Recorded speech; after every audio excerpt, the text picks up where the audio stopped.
الافتراض بتاع حديث رسول الله صلى الله عليه وسلم. انا هذكر الحديث مش كله، هذكر واحده واقف ونشرح بالمره.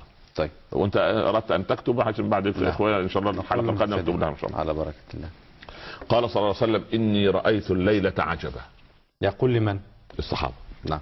يعني بعد صلاه الغداء كده صحيح الصبح احنا قلنا ان ايه رؤيا الايه الانبياء وحي. نعم. اني رايت الليله عجبا، رايت رجلا من امتي اتاه ملك الموت ليقبض روحه. نعم. فجاءه بره بوالديه فرد ملك الموت عنه. يا سلام، رد ملك الموت عن قبضه. بر الوالدين. دي المفاجأة. معقول؟ ملك الموت معاه الاسماء والزمن والمكان. لا يستأخرون ساعة ولا يستقدمون. جميل. ولكل قاعدة شواذ واستثناء.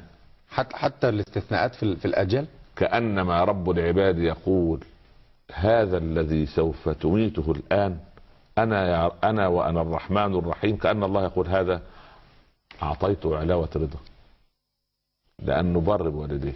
يا سلام. كمان هيعيش ويصلي ويصوم ويعمل خير أكثر. رد ملك الموت عنه. وهذه الحالة الوحيدة التي يرجع فيها ملك الموت. وتسقط ورقته من سدرة المنتهى عند ملك الموت، ينزل ليقبض روحه. وبعدين اتاني ملك الموت ما عندوش كل الحقائق. سبحان الله. الحقائق عند الله. سبحان الله ونعم الحقائق عند الله عز وجل. ونعم الله. سبحان. شفت ازاي؟ شفت البر. شوف البر. سبحان الله. عجيب. البر عجيب. لا شوف، البار مهما يفعل من ابواب الشر فلن يدخل النار. البر بوالديه الا الشرك. طبعا الشرك بس. نعم. والعاق مهما يصنع من والعاق مهما يصنع من ابواب الخير فلن يدخل الجنه. ببر الوالدين. بر الوالدين. يا بر الوالدين الا بر. والولد العاق المصر على تأبيه يعرف قيمة الآباء بعد فقد أبيه. يا لحسرة من لم يبر والديه. ويا لبشرى من كان أبوه أو أمه أو كلاهما على قيد الحياة ويلحق الآن ونحن في هذه الأيام الطيبة وفي هذه المعاني الطيبة وفي هذا البرنامج الذي نرجو أن يكون طيبا أن يلحق. وإذا كانت هناك خلافات بينه وبين أبيه أو بينه وبين أمه مهما يكن، وإن ظلماه وحتى وإن طرداه من البيت يعود مرة أخرى ليكن ذبابيا. إذا ذب أب يرجع. وإن جاهداك على أن تشرك بما ليس لك به فلا تقل فلا تطعهما وصاحبهما في الدنيا معروفا. وصاحبهما معروفة. وصاحبهما وينتهي. لا أن تصير المصاحبة معروفة. كيف؟ وهو ربنا في الزوجات قال: وعاشرهن بالمعروف. صحيح. في الأب والأم قال: وصاحبهما في الدنيا معروفة. أن يصير المصاحبة نفسها معروف. يعني يا سلام. وأصحاب المعروف هم الشفعاء يوم القيامة.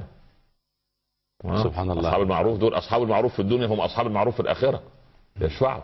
والله أتصور أننا ما فقهنا ديننا حق الفقه ولا حق العلم، ولهذا نتخبط فيه.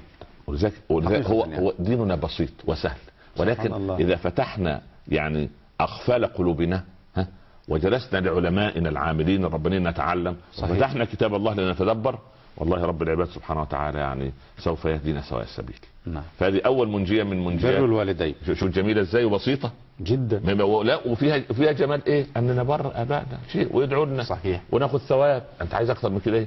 حتى لو ماتوا لا ينقطع. وهذا هو العمر الثاني الذي تحدثنا عنه بالامس. نعم. صحيح.